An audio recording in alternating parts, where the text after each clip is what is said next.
வாழை ஒரு commercial கிராப்புங்க. Sir எனக்கு ஒரு அதிகமான டவுட்டுங்க. சொல்லுங்க. இப்போ மேக்ஸிமம் நீங்க 25 கிலோ குடுக்குறான்னு சொல்றீங்க. ஆனா இதே மாரி தொடர்ந்து நெறைய விவசாயிகள் ரொம்ப காலமா விவசாயம் பண்ணிட்டு இருக்கிறாங்க. ஆனா அவிங்க என்னதான் பண்ணாலும் 17 கிலோ, 18 கிலோ மேக்ஸிமம் 20 கிலோக்கு ஆ தான் தொடுறாங்க. அதுக்கு என்ன காரணம்னாங்க, ம். விவசாயிகள் பொறுத்தவரைக்கும் எப்படின்னா, ஃபெர்டிலைசருக்கு, எருவுக்கோ நெறைய செலவு பண்றாங்க. ம். பூச்சி தாக்குதல், நோய் தாக்குதலுக்கெல்லாம் அதிகப்படியான செலவு பண்றாங்க. இல்லைன்னாலும் சொல்ல முடியாதுங்க. சரிங்க. நெறைய செலவு பண்ணாலும் அந்த இடுபொருளை எப்படி கொடுக்கணும், எந்த அளவுல கொடுக்கணுங்கிறது ஓ! அப்ப மட்டும் தான் மாற்றம். அவிங்களுக்கு வந்து விவசாயம் பண்ண தெரியுது. பண்ண தெரியும். எல்லாம் என்னென்ன போடணும், எந்தெந்த டைம்ல என்ன போடணும்னு தெரியும்.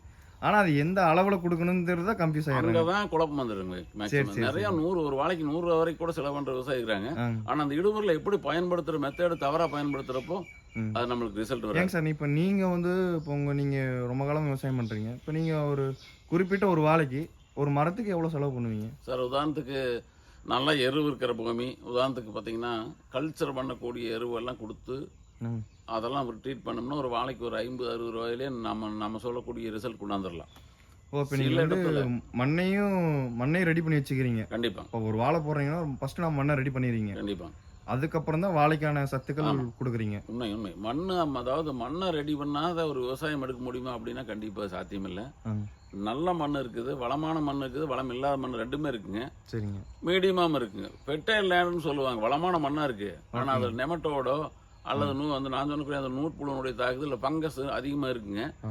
மண் வளமா இருக்கு. ஆனா அதை எப்படி விதை நேர்த்தியிலிருந்து ஸ்டார்ட் பண்ணா பக்காவா கொண்டாடணும். அந்த ம். வளமான மண்ணுல இருக்கிற நெமட்டோடுகளையோ, ஃபங்கஸ்களை எந்தெந்த டைம்ல வாழை பெருசா பாதிக்கு, மழை காலத்துல எப்படி பாதிக்கு, வெயில் காலத்துல என்ன பண்ணும், அதுக்கு தகுந்த மாதிரி நாம அந்த ட்ரென்ச்சிங் அந்த ஸ்ப்ரேவோ இதெல்லாம் தொடர்ச்சியா கொடுக்குறப்போ அது 100% அது கண்ட்ரோல் கொண்டாடுறதுனால தான் ஆரோக்கியமான வாழை கொண்டாட முடியும். சரி, சரிங்க. நீ ஆரோக்கியமான வாழைங்கிறது சருவேறாத கடைசி வரைக்கும் growth கொண்டு போகணும். ஆ.